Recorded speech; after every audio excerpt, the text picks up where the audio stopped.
You ever catch yourself hyping everybody except yourself up like they're Beyonce? And then you look at yourself like, I'm just a random person with a mild coffee addiction and back pain. Yeah, that's confidence slowly packing its bags and moving out. The truth is, most of us don't lose confidence all at once. We just leak it slowly, like a sad air mattress.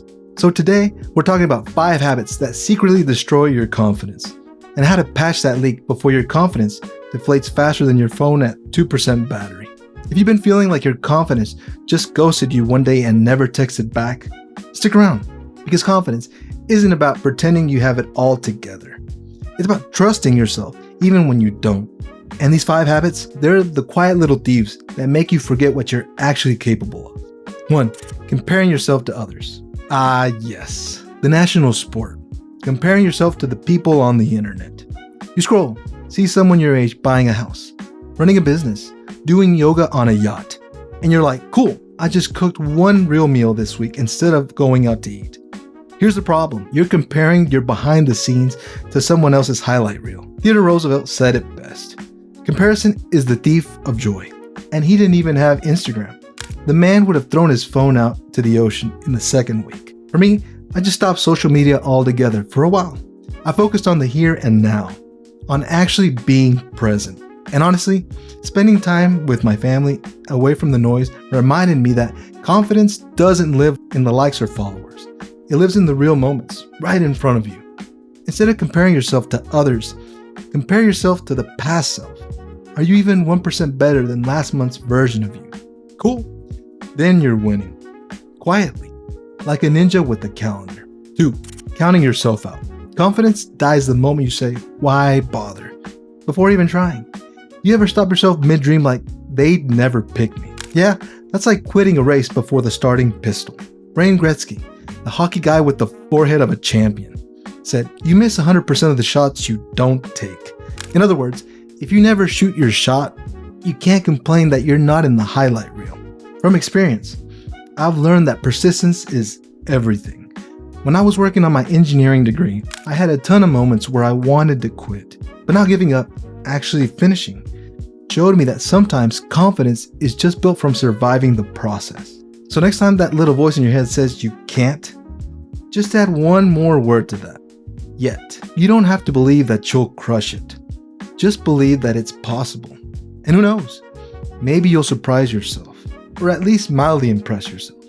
Either way, it's progress. 3. Victimization. Okay, life sometimes sucks. Totally fair. But when every bad little thing becomes life's fault, you end up giving away all your power. It's like letting GPS drive the car. Yeah, technically it knows the direction, but it's not holding the wheel.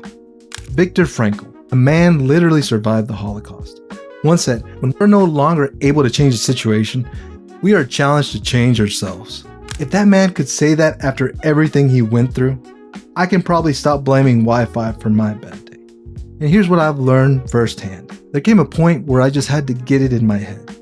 Nobody was going to save me but me. Once I started asking for help when I didn't know something, everything changed. It wasn't weakness, it was wisdom. The moment you shift from why me to what now, you start steering again. That's where real confidence lives.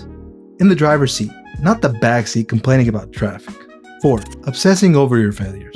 Some of us replay our failures like it's our favorite TV show.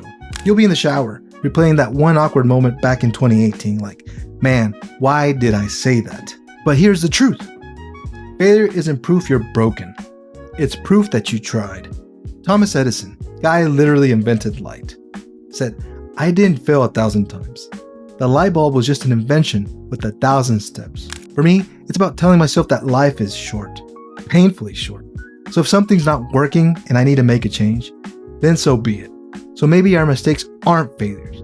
Maybe they're just steps, really uncomfortable, occasionally embarrassing steps, but steps nonetheless. And the moment you start seeing them that way, your confidence stops bleeding out and starts rebuilding itself. 5. Demanding too much from yourself. Perfectionism is like trying to run a marathon while yelling, run faster, idiot, at yourself. You'll finish the day having done 9 out of 10 things. And instead of celebrating, your brain goes, cool, let's panic about the one thing that I didn't do. James Clear, author of Atomic Habits, said, you don't rise to the level of your goals. you fall to the level of your systems. For me, I write 3 things down that I must complete for the day, along with lists of other things that I need to do. If I get past my 3, I call it a win. If your system doesn't include rest, grace, or taco breaks, it's not sustainable. Confidence doesn't come from doing everything perfectly. It comes from realizing you're still worthy when you don't do things perfectly. Be kind to yourself. You can't hate yourself into being better. Believe me, people have tried. It just makes therapy expensive. In the end, confidence isn't built by hype. It's built by habits. If you can stop doing these 5 things, comparing, counting yourself out, playing the victim, replaying failures, and demanding perfection, you'll start to realize something wild. You were capable the whole time. You just kept talking yourself out of believing it. So give yourself permission to show up. Messy, flawed, and human, but still showing up. That's confidence. Drop a comment with one habit that you're going to break this week. Hit the thumbs up if you laughed at least once. And subscribe so we can keep growing side by side. Vamos, one tiny habit at a time.